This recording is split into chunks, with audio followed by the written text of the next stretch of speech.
So what I was doing was I was doing the surgeries that I learned how to do. I was trying to help people, but these surgeries, they weren't fixing the problem. They would help some people feel better. Some people would feel the same. Some people would be worse. A lot of people I saw in clinic, I had to tell them that, oh, surgery's not going to help you. And of course they would be devastated because I was sort of their last hope.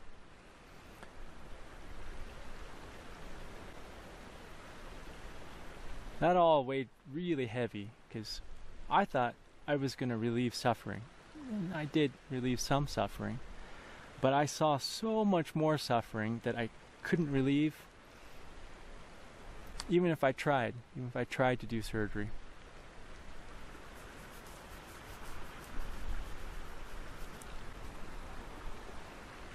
I'm going to change the battery.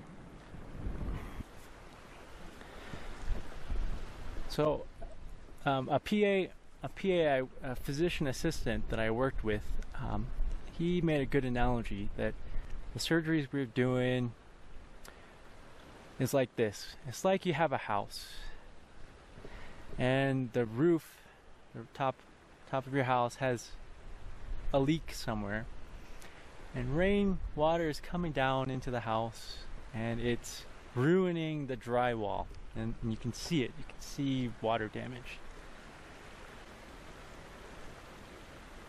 The surgeries that I could do were like going into that house, tearing down that drywall, ripping out the moldy insulation, putting in brand new insulation, and rebuilding the wall.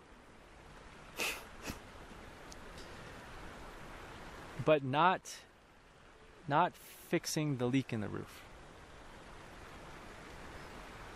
That's what I was doing.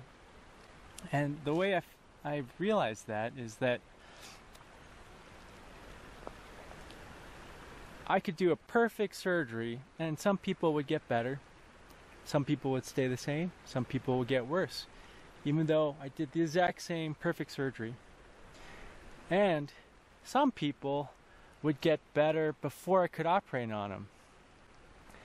Even with gigantic bulging discs, they would get better. If I scheduled a surgery a month out, sometimes they would call me a week before surgery and say, "Oh, hey doc, my nerve pain's gone. Do I still need to do surgery? Yeah, I got a big disc in there, a big bulging disc, right?" And that was very confusing to me.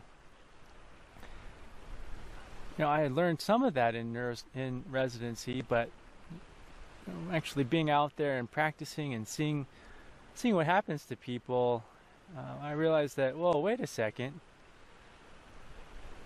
This isn't quite what I thought it was. I thought that if I do a perfect surgery, people are going to get better. And it wasn't always the case.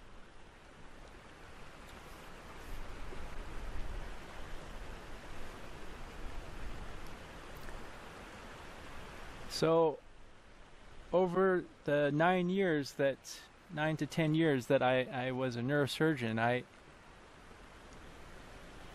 it really bothered me. I felt that wait, there's something missing here. My surgeries they don't seem to be addressing what's causing people's health problems in their spine. I mean, they sort of do, but not in the way that I thought. Not in the way that I thought when I was training. And so over 9 years, I did everything I could try to figure out, how do people actually get better? And how do they get worse? And I had help along the way. I had a really good partner who was pain management doc at my first job, and he really clued me into a lot of the things I'm gonna explain here. But I just started asking patients like everything I could think of. What do you normally do? What's your job? What do you eat? What do you drink? Do you smoke? Do you illicit drugs? Do you have a lot of friends? How's your family? Are you stressed out? Do you sleep well? I just would ask all my patients just kind of this whole bunch of questions about their life. And what I found was that patients that did certain things would get better, and patients who wouldn't do those things would get worse. Or that my surgery might help them out a little bit, but they would get worse after that. And those things that I saw were the following. It's people that got better, people that healed, they were doing the following. And not exactly, but in general. And this is my observation. They were having a diet. Well, diet seemed to be the most important. The food that people ate and the liquids they drank. The ones that would heal up, they had a low salt diet. It wasn't really salty.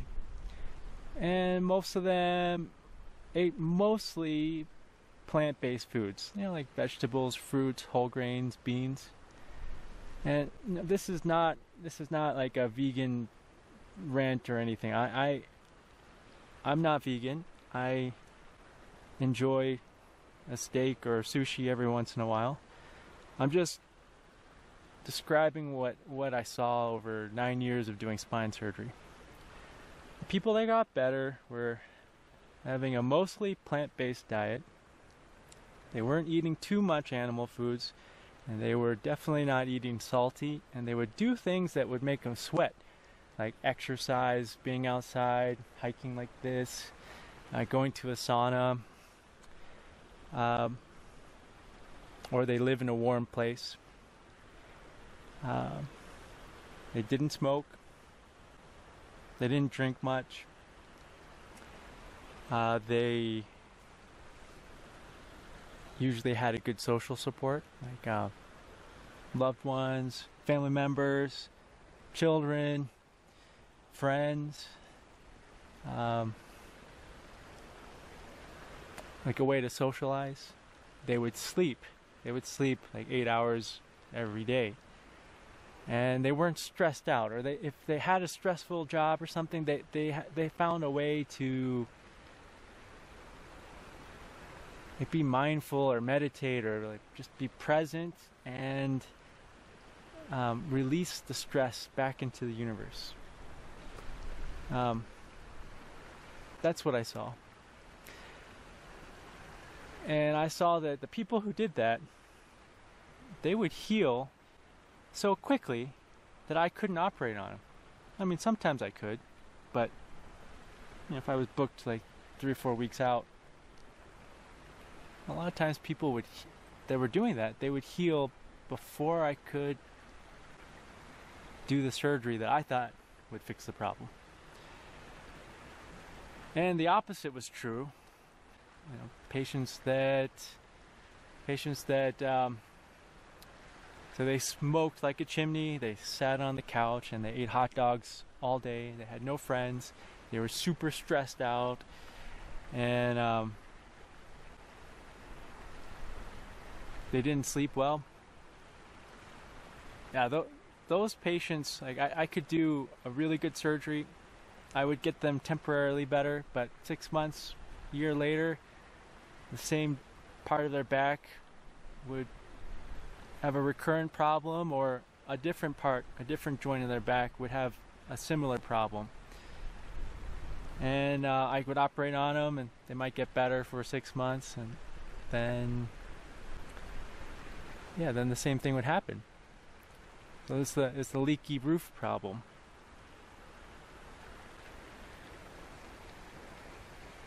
So that was my aha moment. It's like, oh, I know what's going on.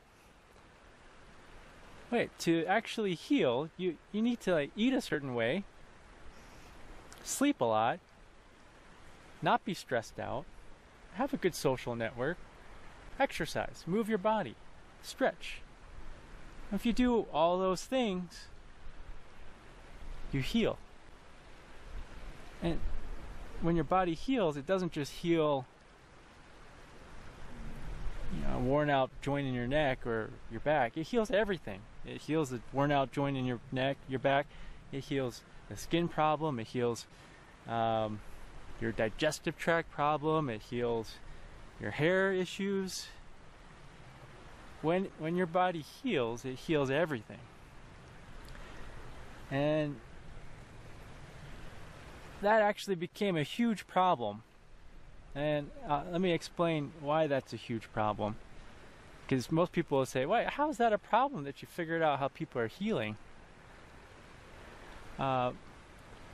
It's a problem because our medical system isn't set up this way. I'm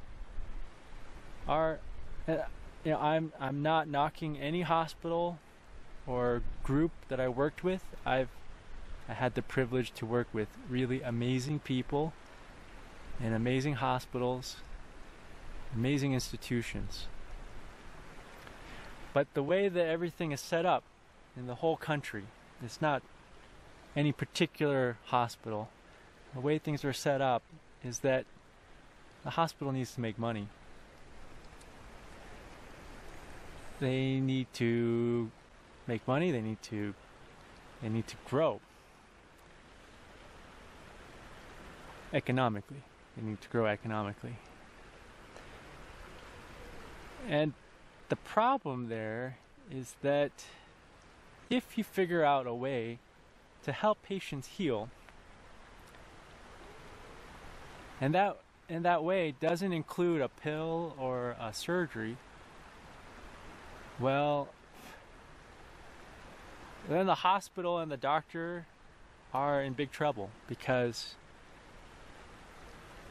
if you figure out a way to help people heal and you can't charge them for it, well, then you've just worked yourself out of a job. Let's just say, like for example, there's a hospital in a town, and there's an X amount of people with back problems, and the hospital, there's a doctor. Say it was like me, Dr. Goobie, was doing, we'll just say 100 spine surgeries in a year to fix the people in the community's backs. And the hospital got paid, Dr. Goobie got paid, and it continued. Every year, 100 people needed surgery from Dr. Goobie. Well, the hospital's happy, Dr. Goobie gets paid. Dr. Goobie may not be happy with his life, but he's getting paid, and the hospital's getting paid. But if Dr. Goobie figures out, hey, yeah, you know what, this surgery can help some people, but really the best thing that people can do is eat a certain way, exercise, sleep, meditate, be mindful, not be stressed, hang out with their loved ones and friends, and then their back problems will get better.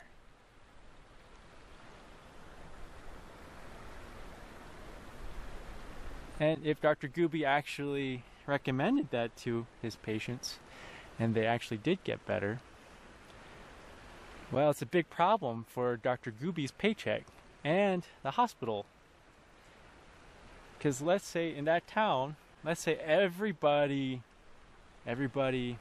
ate more veggies and fruits. They really watched the salt intake. They did things that made them sweat, like being outside in the summer, exercising, enjoying fresh air and the nature, and spending time with their loved ones, and they slept 8 hours every day, and they meditated, and they weren't stressed out. Let's just say everybody who had back problems in that town did that, and they got better.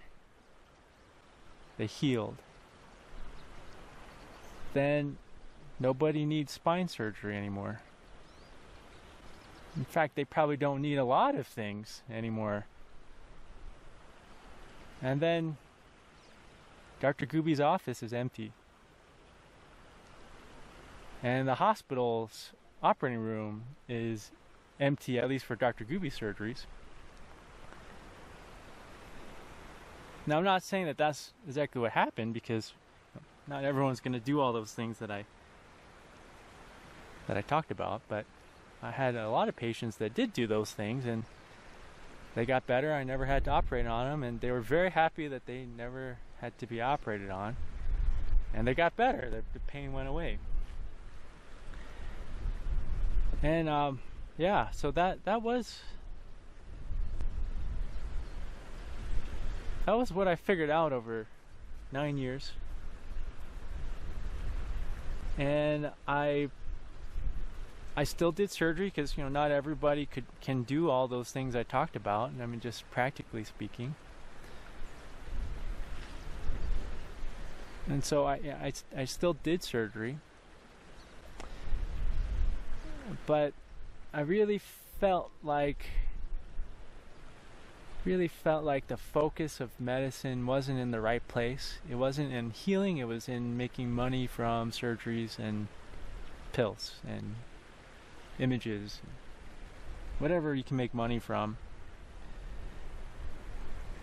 Again, I'm not knocking any particular place that I work. I worked for very good hospitals. People have good intentions, but the incentives are not right in the whole system, this whole country's medical system. Probably not just this country, but most countries. It's not about prevention, it's about therapies. So yeah, once I figured out this problem, or figured out what was going on, it was a huge problem for me ethically. I was doing surgeries that I knew weren't fixing the underlying problem. They may be fixing the drywall and taking out the insulation and putting in brand new insulation and putting a brand new drywall and some pretty color of paint on the wall, but it wasn't fixing the leaky roof. And so I didn't know what to do. I was doing a job that I didn't believe in anymore.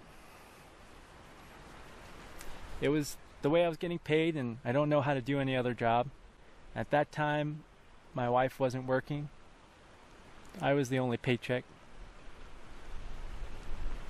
We don't have kids, thankfully. It makes things a lot easier. We have Doobie, our doggy child, and she's 7 years old.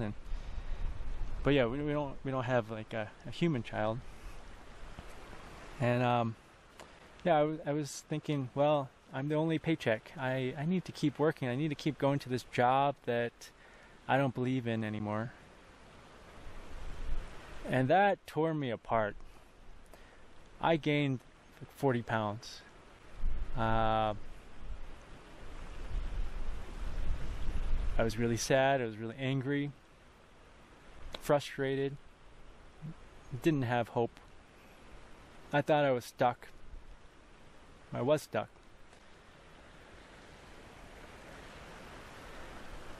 And then this was the year before last. I was like, I don't know how I can do this for the rest of my life. Most surgeons, they keep operating till they're 60, and at that time I was 38. I was like, I don't know how I can operate doing surgeries that I don't believe in. Even though I can do them very well, and I can help some people out. I helped out a number of people, but it was a moral dilemma or moral injury. I think there's the term moral injury. It was a moral injury, and it devastated me, and I kept going to work and I kept doing my best to do a good job, but it tore me up inside. And I knew that if I kept going back to that job every day for another 20 years, I would die before 20 years. My body and mind and soul, they would have just broken down, and I don't think I would have made it. I wouldn't have made it to 60. So I knew that something had to change, but I was stuck. I was the breadwinner, and I think a lot of people can relate to this. I think a lot of people may feel this way. I knew that I was dying. I was dying inside, and my body was dying. So, I talked with my wife, and I said, well, would it be okay if I just work part-time? Maybe I'll cover the ER neurosurgery job for a couple weekends a month, or a week or week and a half each month, and do something else, something that makes me feel good, like being out here, being out in nature the rest of the time. And my wife, I said earlier that she's amazing. She said, I see what you're going through. I've lived with you through it. You should just quit.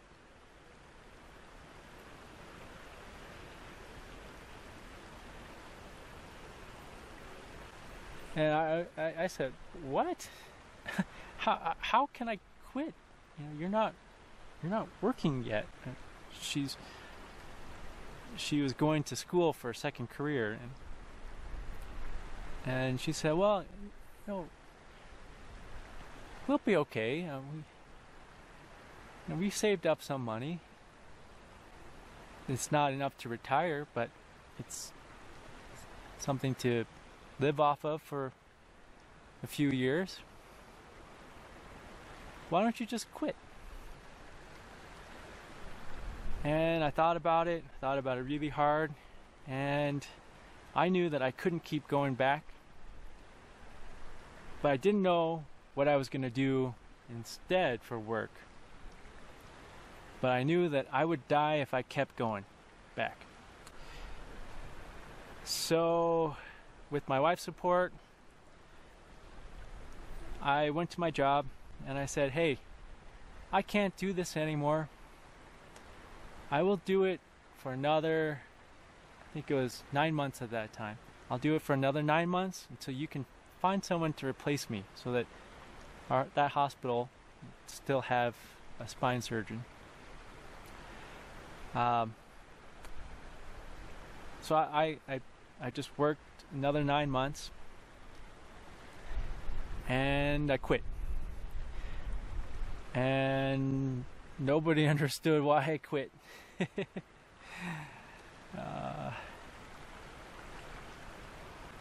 I would try to explain, but this video is probably already 40 minutes long, and people don't have 40 minutes to listen to me explain why I quit. So I would tell them, oh yeah, I was burnt out, or yeah, it's just too stressful. I just want to take a break,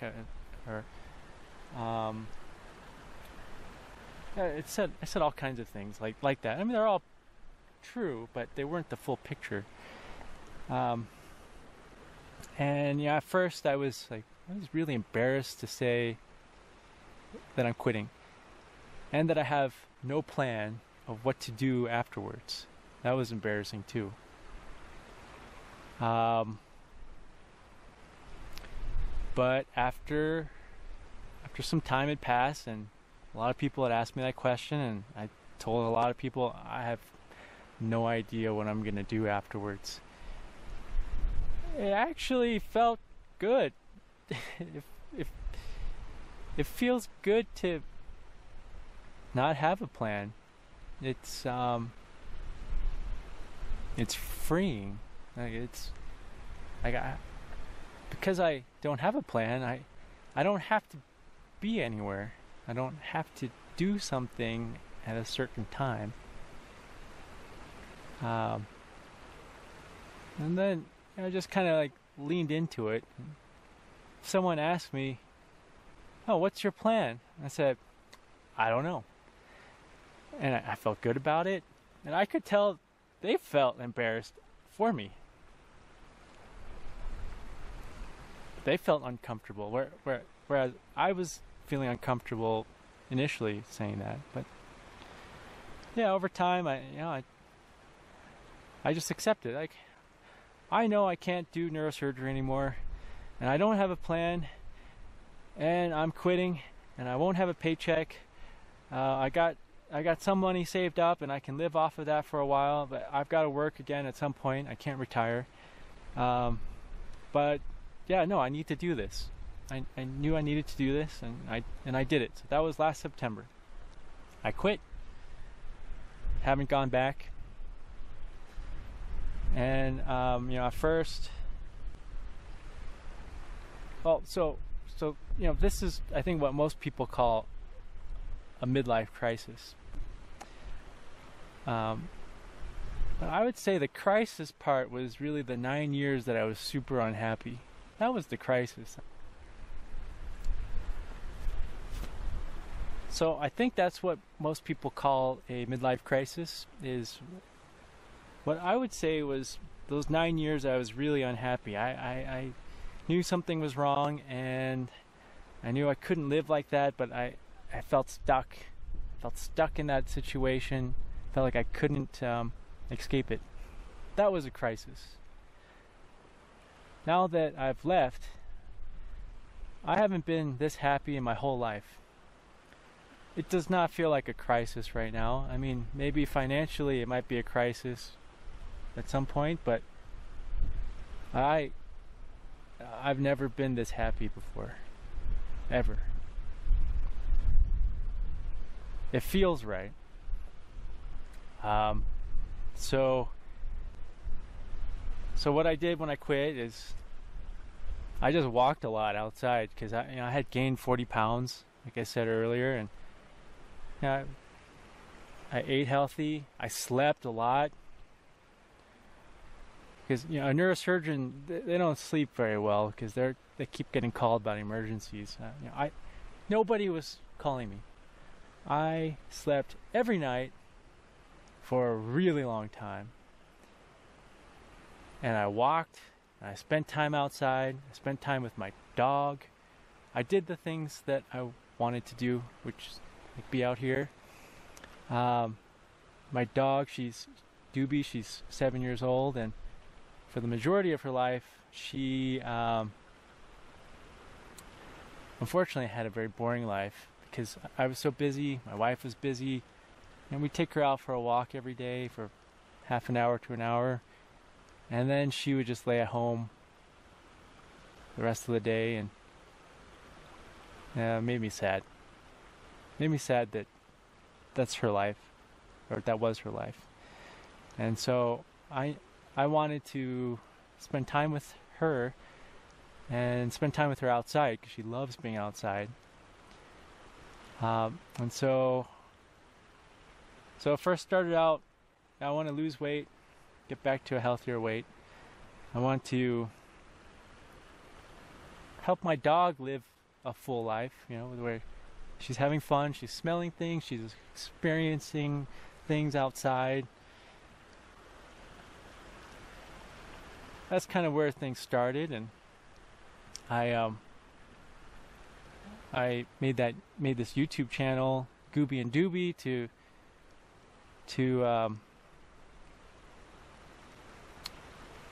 record the experiences I have with Doobie. because she's not going to live forever. If I live a full-length life, she's going to pass away before I do. And I wanted to be able to remember the times that I've had with her, and so that's why I made this channel and was recording our hikes. Now,